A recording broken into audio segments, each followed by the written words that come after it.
В Амгинском улусе с июня охотники принимают участие в проведении биотехнических мероприятий.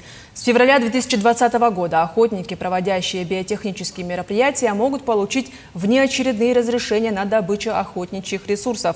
Также получить разрешение могут граждане, принимавшие участие в тушении лесных пожаров и оказавшие помощь животным, попавшим в трудную ситуацию. На сегодняшний день в рамках биотехнических мероприятий охотникам посеяно 3500 гектаров земли, заготовлено березовые веники. Силами работников Амгинской инспекции экологического надзора будет заготовлено 3 тонны сена. В биотехнических мероприятиях участвует любой желающий. Там имеется у нас балльная система начисления баллов.